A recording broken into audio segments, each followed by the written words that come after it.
Olá, amada igreja, bom dia. É com muita alegria que iniciamos mais uma escola bíblica dominical. E hoje nós iremos estudar a lição de número 3. Estudamos a lição número 1, a lição número 2, fizemos toda aquela introdução ao livro de Apocalipse e hoje nós vamos entrar já no estudo das cartas às 7 igrejas. Hoje nós vamos ver a carta à igreja de Éfeso, Esmirna, Pérgamo e Tiatira. E para nós darmos início à nossa EBD de hoje, nós vamos até a cidade de Jacobina, pedir ao nosso querido futuro professor Miguel para que possa ler Apocalipse capítulo 2, versículo 19. Bom dia, irmãos. Agora a gente vai ler Apocalipse 2, versículo 19. Conheço as tuas obras, o teu amor, a tua fé, o teu serviço, a tua perseverança e as tuas últimas obras, mais numerosas do que as primeiras. Amém. Muito obrigado, futuro professor Miguel. Irmãos, nós vimos nas duas primeiras lições a grande perseguição que ocorreu aos cristãos. E observe o seguinte, que quando João começa a escrever as sete igrejas, é porque eram igrejas de referência para o cristianismo naquele momento. Seria mais ou menos como se hoje a Convenção Batista pegasse 7 igrejas do estado da Bahia, que são consideradas vamos dizer assim, uma referência. A Igreja Batista Sião, Primeira Igreja Batista de Itabuna, Primeira Igreja Batista de Ilhéus, Primeira Igreja Batista de Vitória da Conquista, a IBAN, Primeira Igreja Batista em Paulo Afonso. Então pegasse igrejas de referências, igrejas que fossem bastante difusoras do Evangelho de Cristo. Então foram para essas igrejas que as 7 cartas foram direcionadas. Existe um grupo de dispensacionalistas que imaginam que uma corrente que fala que essas 7 igrejas são 7 igrejas de períodos do cristianismo. Mas o que nós vemos é o seguinte, que as cartas foram endereçadas àquelas igrejas da época, igrejas que estavam sendo bastante perseguidas. E o que nós vamos ver na lição de hoje e do próximo domingo são características dessas igrejas para as quais as cartas foram escritas. E as cartas relatam as necessidades, fraqueza das igrejas, a coragem, a fidelidade ao Senhor Jesus. Então essas igrejas foram escolhidas por serem igrejas de extrema importância para o cristianismo naquele momento. Mas acontece o seguinte, que a palavra de Deus ela é muito maravilhosa. O texto que é escrito há 2000 anos atrás, há 1990 anos atrás, são os mesmos problemas que acontecem na igreja de hoje. Mas não que a carta tenha sido escrita para a igreja de hoje. A carta foi escrita para a igreja daquele período, daquela época. Então é isso que nós vamos estar vendo na lição de hoje e do próximo domingo. E eu convido o pastor hoje, um outro professor, para nos falar a carta à igreja de Éfeso e a carta à igreja em Esmirna. E para isso eu convido o professor Raimundo para nos falar um pouco sobre esse tópico. Por favor, professor. Éfeso é a primeira igreja a receber a primeira carta enviada pelo Senhor Jesus através do apóstolo João. Esta carta é endereçada ao pastor daquela igreja, ao bispo daquela igreja. Tá? Por que isso aconteceu? Bem, esta igreja é a igreja que tipifica a igreja do primeiro século, ou seja, a igreja apostólica, uma igreja guardiã da doutrina, uma igreja que colocava à prova aqueles que se diziam apóstolos obreiros, né? E na verdade não eram. Era uma igreja muito operosa, era a igreja dos apóstolos. Essa igreja, por exemplo, ela foi pastoreada por homens notáveis, como o apóstolo Paulo, que foi notadamente quem a fundou, não é? E teve como pastor também, no final ali do primeiro século, Paulo já havia morrido, já havia sido martirizado, ela foi pastoreada pelo apóstolo João, após o seu desterro da ilha de Patmos. Então, a igreja que teve pastores notáveis, e teve o próprio Timóteo, que foi filho na fé de Paulo, que foi um dos pastores dessa igreja ainda antes do martírio de Paulo. Mas, o que nos ensina esta carta sobre esta igreja? Bem, primeiro o Senhor louva as obras e as realizações, o empenho do pastor da igreja e da própria igreja.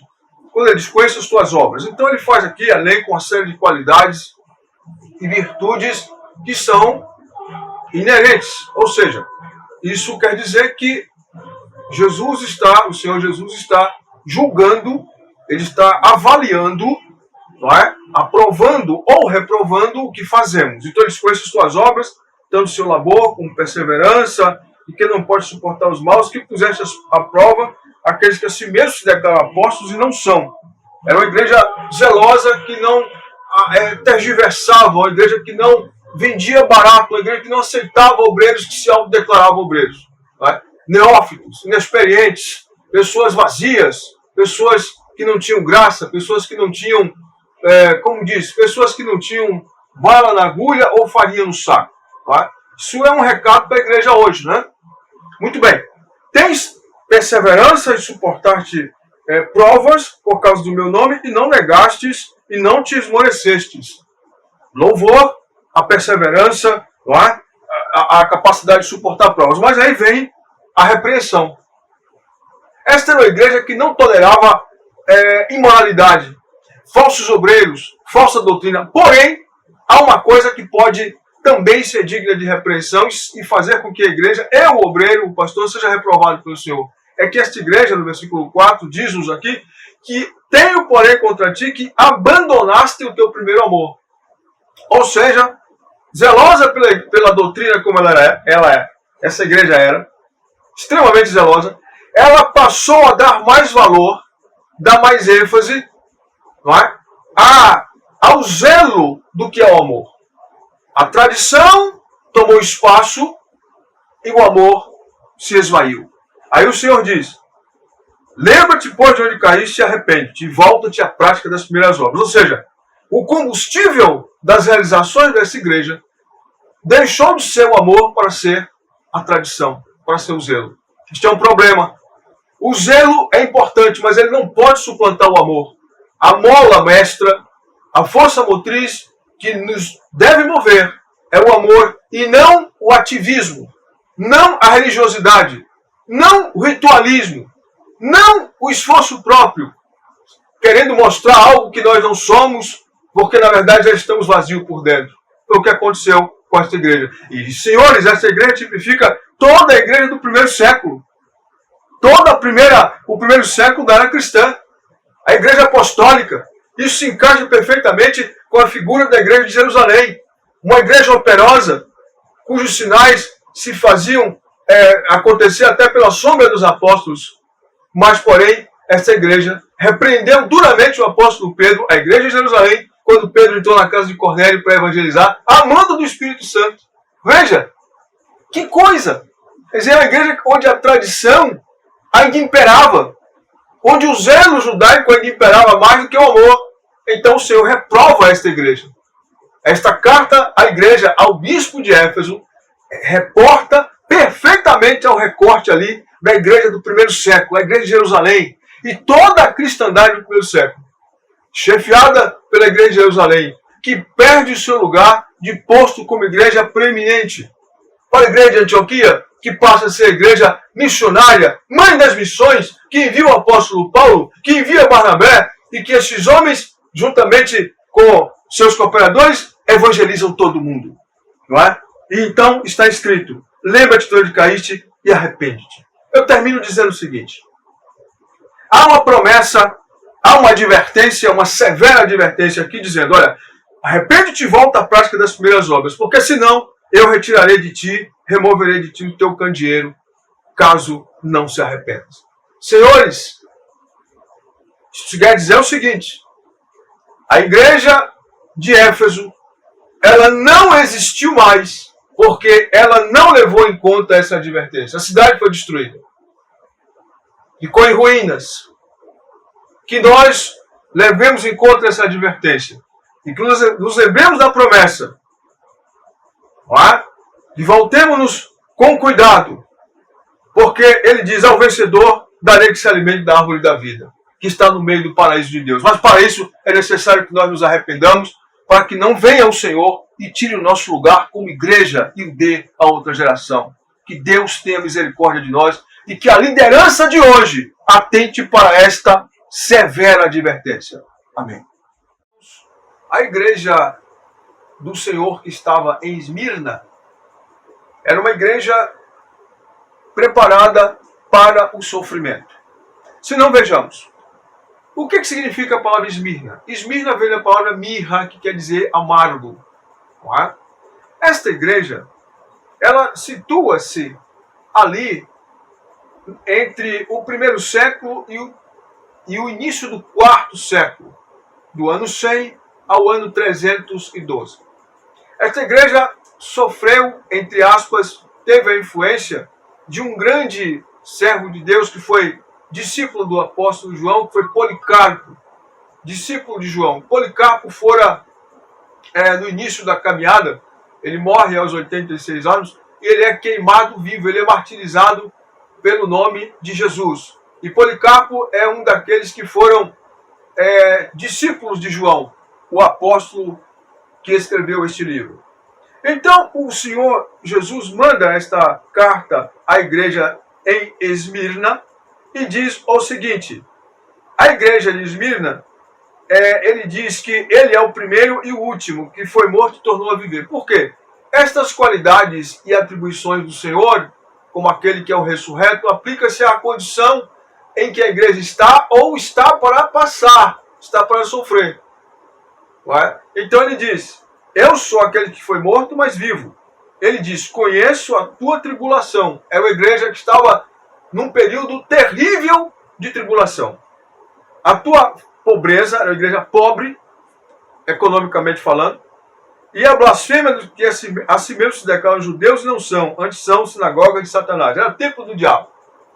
Era uma igreja que estava enfrentando a oposição do Império Romano e a oposição física, a perseguição física impetrada pelo Império Romano, e a perseguição em forma de oposição por aqueles que eram os falsos obreiros, aqueles que eram instrumentos na área espiritual, na área religiosa do diabo para fomentar intrigas contra a igreja do Senhor. Ele diz: não temas as coisas que tens de padecer. Eis que o diabo está para lançar a mão em prisão alguns de vós, dentre vós, para que sejais postos à prova, e tereis uma tribulação de 10 dias. Ser fiel até a morte, e dar-te a coroa da vida. Quem tem ouvidos, ouça o que o Espírito diz às igrejas. O vencedor, de modo nenhum, sofrerá o dano da segunda morte. Bem, nós vamos começar aqui do final para o princípio. O Senhor está dizendo que Jesus mandou dizer ao anjo daquela igreja que ele não iria livrá-lo e a igreja de passar por todo aquele período de martírio. Aqui se refere a 10 dias. Não são 10 dias seguidos, 10 dias de 24 horas. Não, 1000 vezes não. Aqui é um período um período. 10 dias aqui se refere a um período, que pode ser o período em que 10 imperadores se sucederam no Império Romano, desde Nero. E pode também significar o período de 10 anos de Diocleciano, que foi um período terrível para a igreja do Senhor Jesus Cristo ali naquela região. Então, essa igreja, ela não recebe, outra característica dessa igreja é que ela não recebe nenhuma repreensão. Ela é elogiada pela sua tribulação. Ela, embora sendo pobre, ela é rica, porque ela é rica no reino dos céus. Ela é rica, ela tem tesouros acumulados diante de Cristo pela sua fidelidade, não é? E o Senhor diz a ela: não temas as coisas que há de padecer. Sem sombra de dúvida, essa é a igreja do período da perseguição. O período mais atroz da perseguição, que a igreja do Senhor Jesus Cristo já enfrentou naquele período pré-apostólico e pós-apostólico. E o Senhor manda dizer à igreja: eu sou o que fui morto, mas estou vivo e vivo para todo sempre. E tenho as chaves da morte e do inferno. Dizendo ele isto, ele está dizendo o seguinte: não temam aqueles que matam o corpo e depois não podem fazer nada com a alma. Porque ninguém pode tocar na alma de vocês. Ele diz: ao que vencer, eu darei. O vencedor, de modo nenhum, sofrerá o dano da segunda morte. Esta igreja está para passar, estes irmãos estavam para passar pelo martírio físico, que é terrível, que é doloroso, mas que é transitório. O corpo morreu, não sente mais dor. Mas o Senhor está dizendo: o vencedor, que não me negai e mantivesse fiel até o fim, não sofrerá o dano da segunda morte, isto é, não será lançado no lago que arde com fogo e enxofre. Esta é a segunda morte. Antes eu darei a coroa da vida. E ele diz, ser fiel até a morte. O que significa isso? Ser fiel até o final dos dias, dos meus dias, dos nossos dias? Sim. Mas não é só isso. Significa dizer ser fiel, ainda que para isso implique em ser martirizado por causa de mim e do meu evangelho. Por causa de mim e do evangelho. E então, eu te darei a coroa da vida. Paulo fala da inacessível coroa, o apóstolo Pedro fala da inacessível coroa de glória. Paulo fala da coroa de justiça, a qual o Senhor reservou não só para ele, mas para todos quanto amam a sua vinda. Para todos quanto amam. A coroa de justiça, a inacessível coroa de glória. Não é? São várias coroas? Não sabemos. Ou é uma coroa só com vários significados? Também nós não sabemos. A verdade é que há coroa. Nós só saberemos quando chegarmos lá e naquele dia. Queridos irmãos, o exemplo do bispo de Esmirna, Policarpo, e o exemplo da igreja de Esmirna remete-nos a um período de uma perseguição maior, infinitamente maior, que está por vir à igreja do Senhor neste mundo. No período do anticristo, a igreja será atribulada de tal forma, será perseguida de tal forma, estando ainda aqui, até parte da tribulação, que Jesus disse que se aqueles dias não fossem abreviados, nenhuma carne se salvaria. Mas por causa dos meus eleitos, tais dias foram abreviados. Que Deus nos prepare, se nós estivermos vivos até lá, para viver este momento. Bendito seja Deus, e que o Senhor infunda em nós fidelidade, arrependimento hoje, zelo, obras operosas, cheias de amor e fidelidade. Que Deus perdoe os nossos pecados, nossas fraquezas, nossas desculpas, uma série de montões de desculpas que nós arranjamos para não servi-lo, como ele deve ser servido. Porque neste exato momento, irmãos estão sendo martirizados pela causa do Evangelho países afora. E nós poderemos e deveremos passar por isso logo, logo, no período da tribulação. Que Deus prepare a sua igreja, em nome de Jesus. Amém. Muito obrigado, professor Raimundo. Vamos agora para um outro professor estudar as cartas à igreja em Pérgamo e carta à igreja em Tiatira. E para isso eu convido o nosso querido professor Altino para nos falar um pouco sobre essas duas cartas. Bom dia, meus irmãos. Hoje estamos aqui participando da Escola Bíblica Dominical mais uma vez.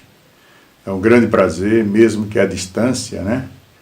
Faz tempo que não nos reunimos pessoalmente, mas essa é a oportunidade que temos de estarmos nos relacionando, mesmo que à distância.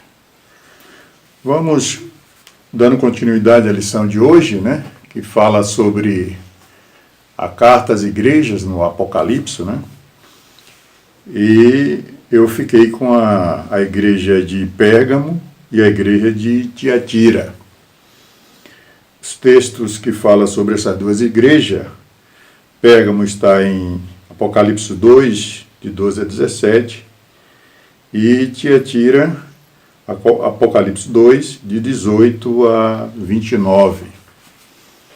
Nós não iremos ler os textos todos para ganhar tempo, né? Porque nosso tempo é bastante curto.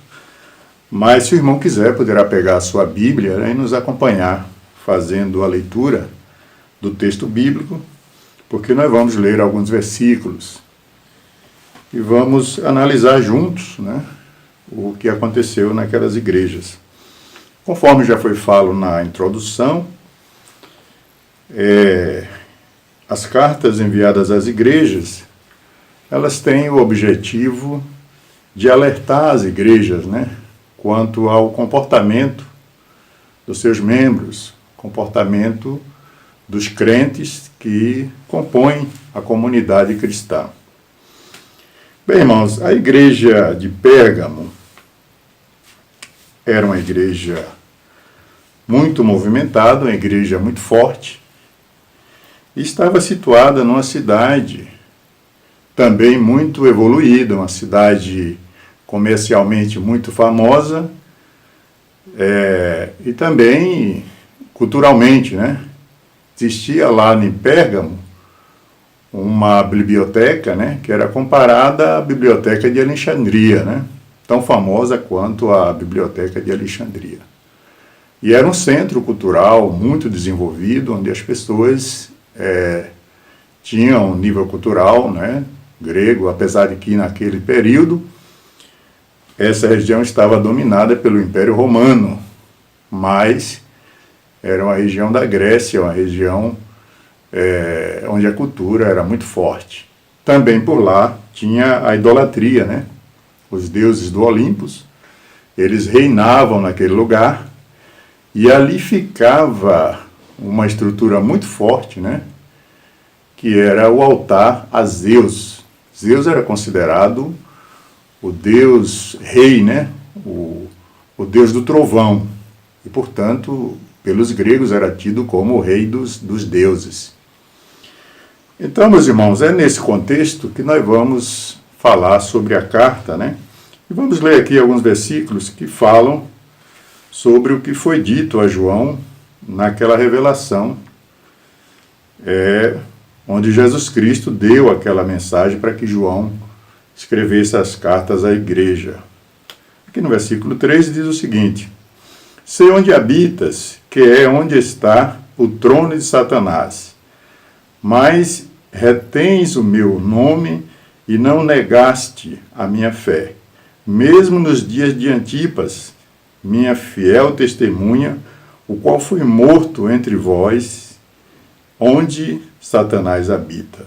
Entretanto, algumas coisas tenho contra ti, porque tens aí os que seguem a doutrina de Balaão, o qual ensinava a Balaque a lançar tropeço diante dos filhos de Israel, induzindo-os a comerem das coisas sacrificadas aos ídolos e a se prostituírem. Assim tens também alguns que, de igual modo, seguem a doutrina dos nicolitas. Bem, aqui, nesse trecho, podemos analisar o seguinte: quando Jesus fala que conhece aquela igreja, né, e sabe da sua fé, né, da sua confiança em Cristo, ele está reconhecendo e está exaltando a igreja no sentido de que aquela igreja tem sido perseverante. Inclusive ele fala que ele cita Antipas. Antipas foi um grande líder da igreja na época do Império Romano, pela cultura geral, pelo conhecimento geral, ele era tido como um sacerdote, né, na realidade como um bispo. Mas nós sabemos que ele era um líder da igreja naquele primeiro século, né, na igreja cristã, e enfrentou todas aquelas tribulações, enfrentou as dificuldades e as perseguições. Mas ele não deixou de pregar o evangelho. E por isso custou a sua vida. Antípas, ele foi preso e depois solto, né, ele continuou pregando o evangelho. E o Império Romano condenou à morte, e ele foi morto numa situação muito difícil, ele foi praticamente carbonizado, né, dentro de um touro de cobre, né, que eles utilizavam aquele touro de cobre, que colocavam lenha embaixo do touro, né, e o touro aquecia ao ponto de ficar rubro, né, e ali a pessoa saía dali de dentro totalmente carbonizado. E diz a história que os cristãos, né, da igreja, após ele ter sido morto, carregaram os seus restos mortais para sepultarem, né? E Jesus, ele reconhece o trabalho de Antipas. E faz um alerta, né, àqueles que, apesar de estar participando de um ambiente tão fervoroso, um ambiente de tanta fé, mas que continua com costumes errôneos, né? ele comparou com a situação de Balaão, né? Que a gente vê lá, Balaão, ele induzia aqueles seguidores dele, né, a participarem das coisas do mundo e sacrificarem aos ídolos. E também entre os gregos existia muita questão da prostituição, e eles ali participavam, né, da prostituição, juntamente com aquela cultura grega que incentivava essas coisas. Então aqui Jesus ele levanta essas questões e ele mostra, e no final ele mostra aqui também como é que seria a sua posição com relação a essas questões, né? Arrepende-te, pois, ou senão virei em breve e contra eles batalharei com a espada da minha boca. Tá? Então Jesus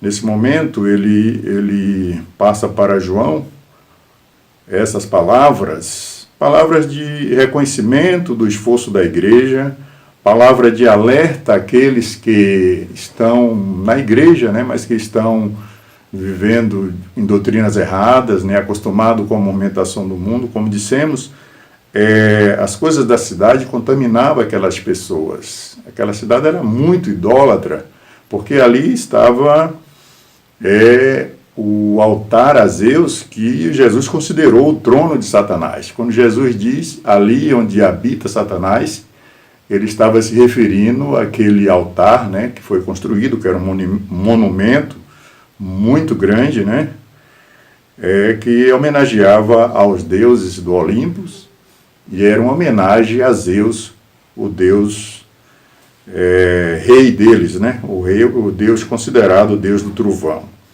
Então, meus irmãos, é uma mensagem maravilhosa, né, que nos alerta e que nos traz discernimento de como devemos agir.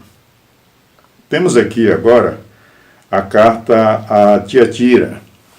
Tiatira era uma cidade também não muito pequena, também não chegava a ser menor do que Pérgamo. Era uma cidade talvez do mesmo porte, né? Essa cidade ela foi destruída no ano 27 a.C. e ficou até o ano 14 depois de Cristo sem existir. Ela foi destruída por um terremoto que acabou com a cidade. E a partir do ano 14 depois de Cristo, diz a história que ela foi reconstruída com a ajuda do Império Romano. E se tornou uma cidade muito importante, né? Uma cidade onde o comércio era muito forte.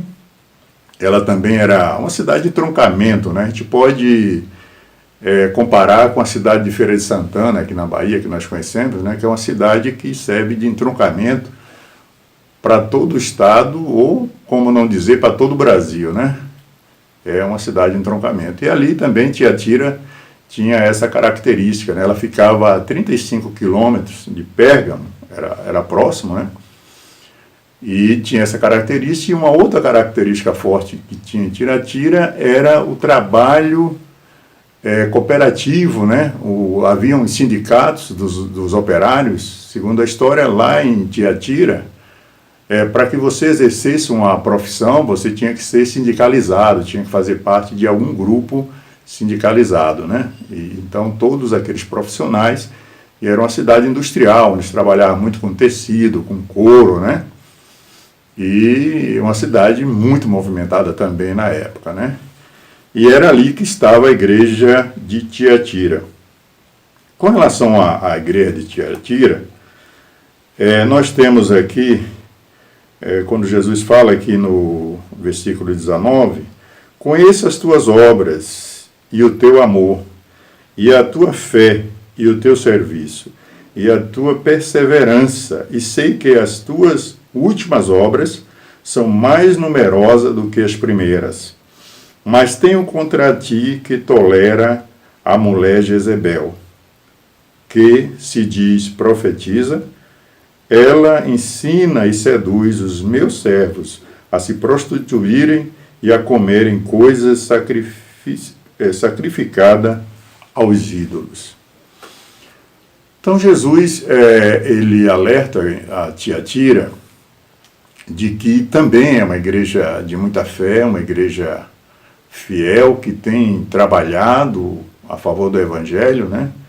Uma igreja que tem buscado se firmar, mas, da mesma forma que Pérgamo, a cidade também era muito idólatra, e além da idolatria naquela região, na região da Grécia, né?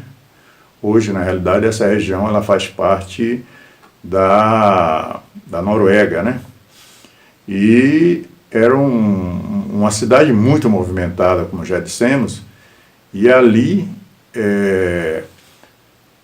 diz que segundo a história, havia muitas pessoas ricas, era uma cidade industrial e a movimentação era muito grande. E as pessoas, apesar de fazerem parte da Igreja de Cristo, elas também viviam em associação na vida secular, devido àquela questão que falamos antes, que a cidade era uma cidade onde todos os profissionais precisavam ser sindicalizados para exercer alguma função, alguma profissão. E essa relação com o mundo comercial fazia com que as pessoas se envolvessem, né, com as pessoas da igreja, se envolvessem com as pessoas do mundo na sua vida material.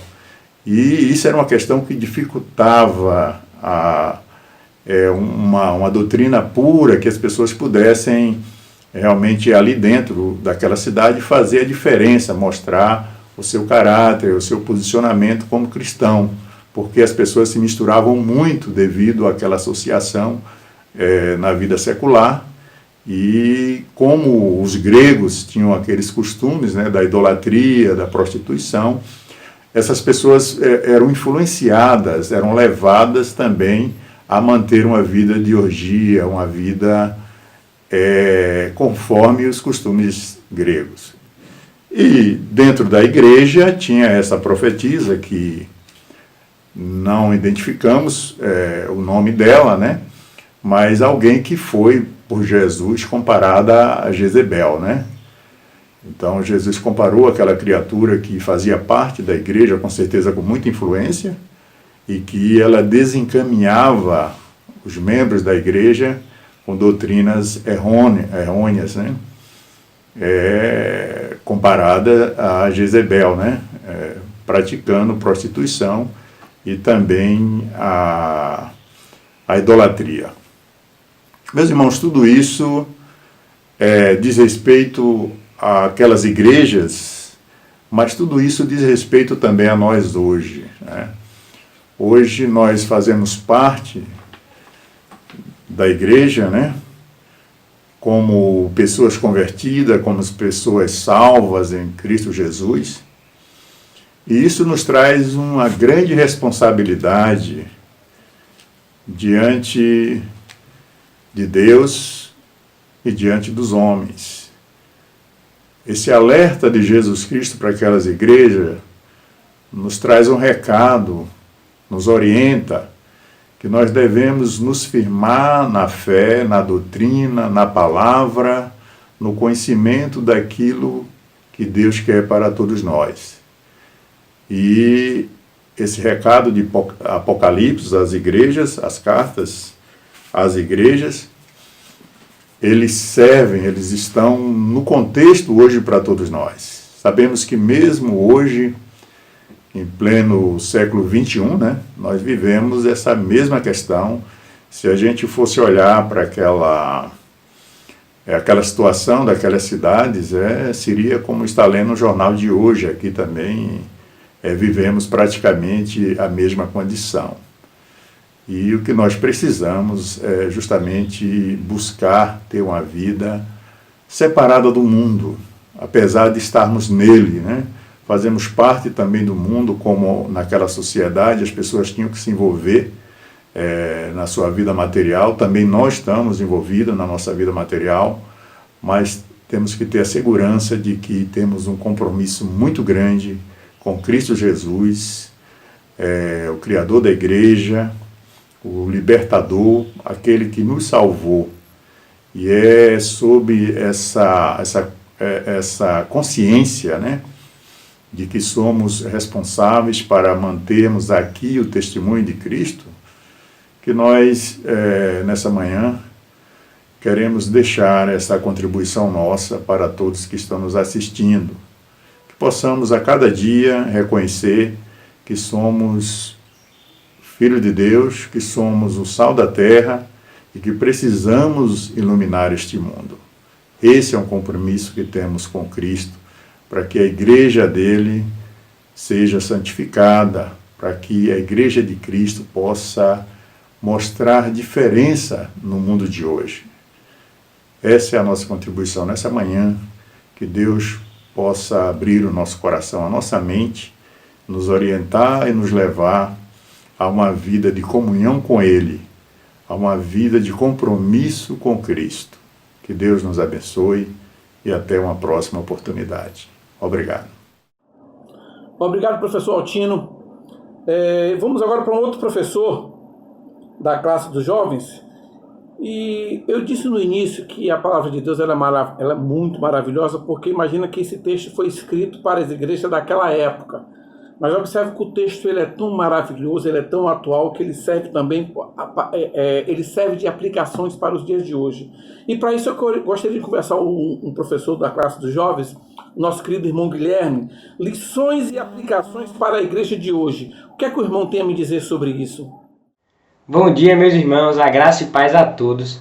Eu quero primeiramente agradecer mais essa oportunidade, agradecer a Deus também e a Gil por essa oportunidade e dizer que eu estou muito feliz mais uma vez de estar aqui para aprender junto com vocês, tenho aprendido muito e é isso, eu queria orar para a gente começar, que o Espírito Santo fale aos nossos corações.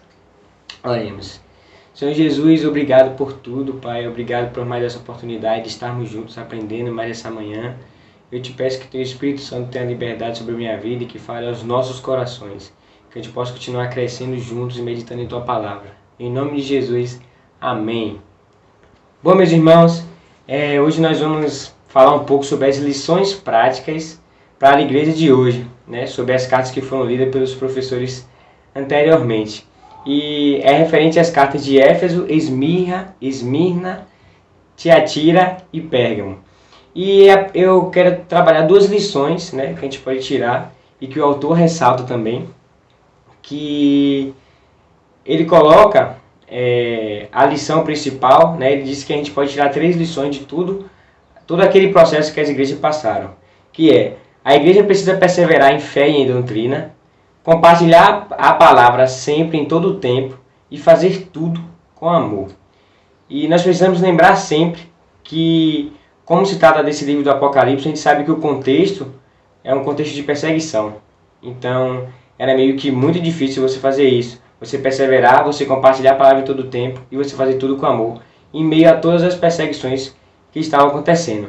Eu queria fazer um comentário particular, que esse livro tem me inspirado muito e tem me ajudado muito, porque é um livro que ele revela o que já tinha acontecido, o que estava acontecendo e o que ainda ia acontecer. E por isso é tão maravilhoso também estudar a palavra de Deus, porque apesar de serem situações que aconteceram há milhares de anos atrás, mas fala conosco ainda hoje. E parece tão recente, Mas enfim, vamos lá.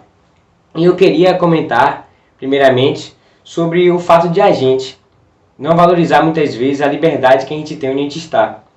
Hoje, pelo menos aqui no Brasil, não tem esse tipo de perseguição, a gente não é perseguido por orar em público, não é perseguido por ir à igreja e nada disso. E muitas vezes nós não valorizamos isso, sendo que hoje também em muitos países e muitos outros lugares existem cristãos que morrem todos os dias por confessar Jesus Cristo.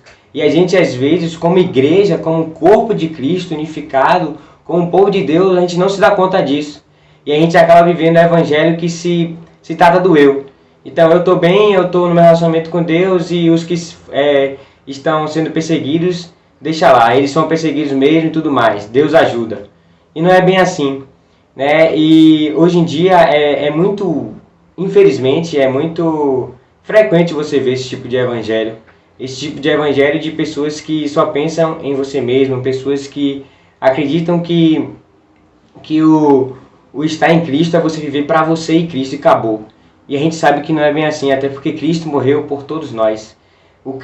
Os 2 maiores mandamentos é ame teu Deus de todo o teu coração, toda a alma, todo o entendimento, e ame o seu próximo como a ti mesmo. Né? Então tem o próximo, esse é o significado da cruz, o meu relacionamento com Deus, e a parte horizontal, o meu relacionamento com o próximo. Mas enfim, eu queria dizer que muitas vezes a gente tem que acordar para isso. Na verdade, é algo que a gente precisa acordar, para a gente não acabar se pegando nessas situações em que a gente pensa, não vou fazer isso não vou proclamar a palavra não, porque acho que não é o tempo ainda não, meu tempo. Deixa que quando eu estiver preparado, quando eu achar que eu estou preparado, eu vou. Não tem problema não, tá de boa, estou indo para a igreja todo domingo e tudo mais. E a gente sabe que não é assim, até porque isso vai de contrário ao que a gente diz, que Cristo vive em nós. Né? Cristo vive em nós não é isso. Cristo vive em nós é você colocar Cristo no centro da sua vida. É você viver para a vontade dele, para quando ele quiser, para o tempo dele, para fazer o que ele quiser. E nós muitas vezes achamos que isso isenta de dificuldades, de angústia, de aflições, quando na verdade não. E na verdade a gente tem muitas dificuldades, a gente tem muitas aflições, mas é interessante uma coisa que eu reflito muito, que o Cristo vive em nós significa o seguinte: a gente vai passar por dificuldades, como o próprio Cristo passou por dificuldades, mas apesar disso a gente tem que lembrar sempre. Muitas vezes a gente não lembra disso, a gente só pensa eu vou ter que passar por isso, eu vou ter que passar por aquilo. Mas lembre-se sempre de uma coisa, irmãos: assim como Cristo sofreu, a gente está sofrendo, a gente vai sofrer, a gente vai passar por dificuldades. Mas também, assim como Cristo venceu naquela cruz, assim como Cristo derrotou a morte, assim como Cristo ressuscitou, nós também iremos vencer, porque Ele vive em nós. Esse é o significado do Cristo vive em nós. Né? Assim como Cristo passou por dificuldade, eu vou passar, mas também como Ele venceu, eu vou vencer também. Porque é Ele que está em mim, não sou eu mais. Não é sobre mim, não é sobre o que eu posso fazer, não é sobre aquilo que eu sou capaz de argumentar. É sobre Cristo, é sobre o poder de Deus, é sobre transformação, é sobre amor dEle. E nós precisamos valorizar isso cada dia mais. Né? E eu preciso entender que o Cristo que vive em mim, Ele quer viver em plenitude. Isso significa plenitude, todas as situações da vida, aonde você estiver. E o segundo ponto que eu quero tratar é que o autor ressalta que o Evangelho não pode ser vivido apenas no dia do Senhor, mas todos os dias. Nossa, isso é muito, muito profundo. O quão frequente a gente vê muitas vezes cristãos que vivem de domingo a domingo, são rotineiros. Né? Dia de domingo ele ora, dia de domingo ele faz isso. Aí chega na semana ele vive como ele quer. E Cristo não nos chama para isso, irmãos. Cristo chama para a gente de uma vida de plenitude, de uma vida que em todas as situações é Ele que está em mim. Eu estou representando Ele, eu sou um imitador de Cristo. E nós precisamos entender que isso vai de acordo com toda a nossa vida. O autor traz vida integral. Cristo chama a gente para viver uma vida integral.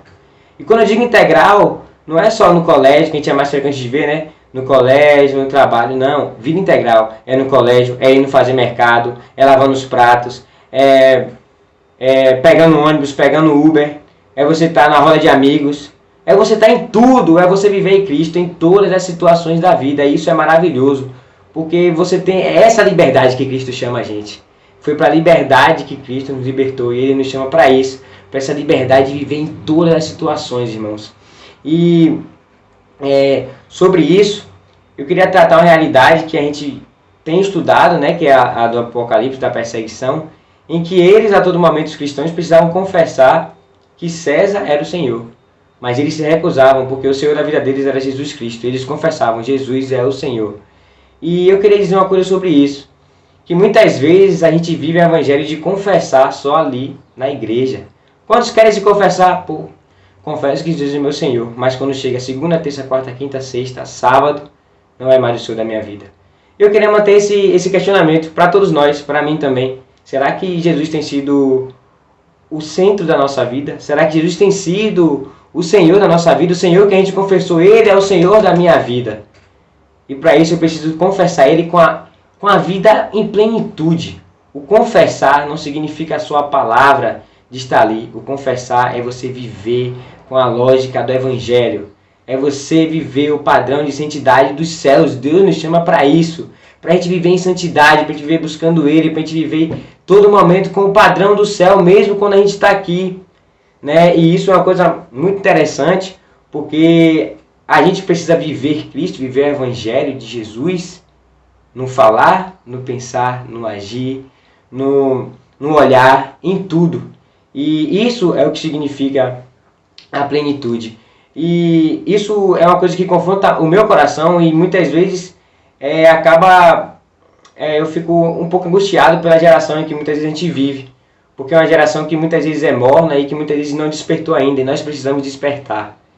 Nós precisamos despertar, irmãos. Assim como é por isso que eu gosto tanto da Bíblia, é viva. Assim como aquela galera lá passou pela perseguição, mas se manteram firmes, fiéis até a morte. Nós precisamos nos manter firmes. E ainda mais que a gente não sofre tanta perseguição assim, a gente tem que se manter mais firme ainda. A gente tem que proclamar. Você já parou a pensar quanta gente tem que ainda não conheceu do Evangelho e você fica na mornidão achando que não é o tempo, porque você acha isso, porque você acha aquilo. Não é sobre o que você acha, não é sobre o que eu acho, é sobre o que Cristo pensa. E se Ele chamar a gente tem que ir, porque é Ele que capacita em tudo. Né? Em tudo é Ele que capacita, e nada a gente consegue fazer sem Ele. E a gente precisa ter essa realidade, essa visão, porque Cristo nos chama para isso. Né? E também tem uma questão, às vezes a gente acha que o confessar é eu precisar ficar toda hora, literalmente, dizendo assim, eu sou de Cristo, eu sou isso, eu sou aquilo. E na verdade não. O confessar é muito além disso, é você viver a vida. Muitas vezes tem pessoas que percebem que você é cristão sem você ter falado nada. Sabe o que é isso? É a presença de Jesus refletindo na sua vida, pela sua busca, pela sua intimidade, pela sua perseverança, pelo seu compartilhar, pelo seu amor. É isso que nos difere. Essa vida, as pessoas olham e falam, meu Deus, você é cristão, né? Nossa, eu sabia. Então assim, gente, que a gente não viva um evangelho de fala. Que a gente vista a camisa, que a gente lute, que a gente proclame, independente do que for vir. Cristo está na frente, Ele vai adiante de nós. E tem um versículo em Romanos 8:17 que ele fala assim, se somos filhos, então também somos herdeiros. Herdeiros de Deus e Cordeiro com Cristo. Se realmente participamos dos seus sofrimentos, para que da mesma maneira participemos da sua glória. Então vamos nos manter firmes, buscando cada dia mais. Claro que a caminhada vai ser aos poucos. E cada vez mais a gente vai crescendo, mas nós precisamos despertar e entender que Cristo nos chamou para o hoje. Não é para amanhã, não é ficar se martirizando pelo que passou. Cristo está dando uma nova oportunidade hoje. Vamos despertar a igreja como povo de Deus, porque nós somos povo de Deus, nação santa, povo eleito para proclamar as boas novas e para evangelizar e para levar o amor de Cristo, porque é tudo sobre Ele e nada sobre nós. E é isso, meus irmãos, que a gente persevere, que a gente continue fazendo tudo com amor. E é isso, um abraço, agradeço de verdade, o meu coração está muito grato por estar aqui. E eu tenho aprendido muito, muito mesmo com essas EBDs e com tudo. E eu quero agradecer a Deus, sou grato a Deus e grato também mais uma vez a Gil por essa oportunidade. Que os irmãos fiquem com Deus, Deus abençoe vocês cada vez mais e vamos juntos lutar pelo Evangelho, lutar por Cristo, lutar pelo amor, pelo espalhar. E é isso, um abraço a todos vocês, fica com Deus. Muito obrigado, professor Guilherme, por sua participação na nossa Escola Bíblica Dominical. Aliás, os jovens têm participado na nossa Escola Bíblica Dominical de forma brilhante. Eu quero aqui agradecer a todos os jovens, que graças a Deus, todos que têm passado pela nossa EBD, têm dado contribuições extremamente ricas. Hoje foi o nosso irmão Guilherme, no próximo domingo teremos uma outra jovem aqui participando. Meus irmãos, eu queria finalizar com uma palavra bastante firme do autor, que diz o seguinte: Jesus caminha com sua igreja, tem seus poderosos olhos como chama de fogo vigiando a igreja. Ele vê tudo e faz distinção efetiva entre os servos de Satanás e os servos que apresentam fiéis ao Senhor, que se apresentam fiéis ao Senhor. Que a igreja aprenda o valor de amar e não se deixar ser enganada pelo ativismo e perder o seu primeiro amor. Que o Senhor perceba uma igreja fiel, mesmo que tenha que morrer, mas não nega o nome de Jesus. Para que no lugar onde ela está plantada, seja reconhecida pelo testemunho de seus membros como seguidora de Jesus Cristo. Este deve ser o alvo da igreja, servir ao Senhor e mostrar-se fiel até que Ele venha. É isso que nós devemos estar sempre preparados, meus irmãos, porque Ele vai voltar. Esse é o objetivo do livro. Esse é o objetivo do livro que nós estamos estudando, eles têm. nos apresentar, nos dar essa certeza do seu retorno, da sua volta. Que o Senhor Deus nos abençoe, meus irmãos, nos dê um ótimo domingo e vamos finalizar a nossa CBD de hoje ouvindo um trio de nossos queridos irmãos Daiane, Laís e Vinícius. Um grande abraço a todos.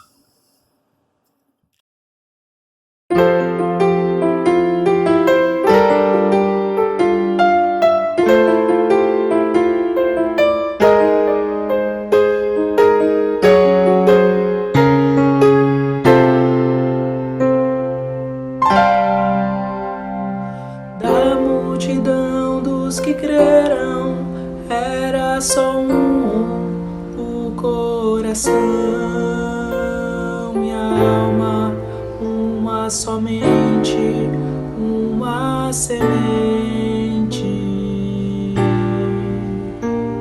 somente uma esperança brotando dentro da gente. Nosso era o pão cada dia, nosso era o vinho, Santa Folia. O que se parte, reparte a própria vida. Galho ligado à pareira, vida em comum verdadeira.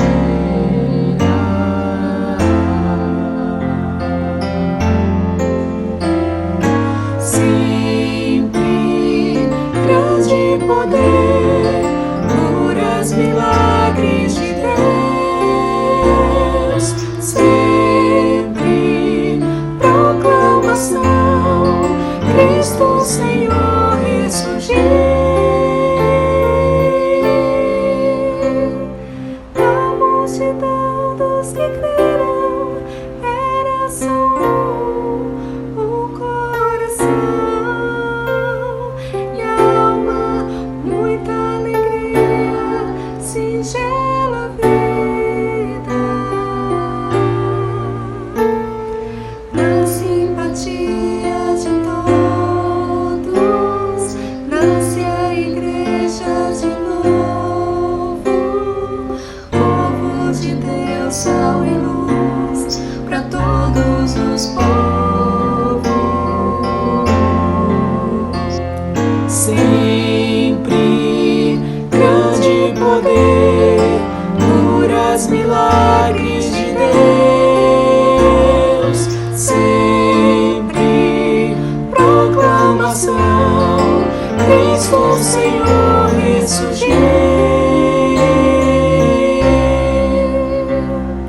Da multidão dos que creram, era só o coração e a alma, muita alegria, singela vida. Na simpatia de todos, nasce a igreja de novo, povo de Deus, sal e luz para todos os povos. Na simpatia de todos, nasce a igreja de novo, povo de Deus, sal e luz para todos os povos.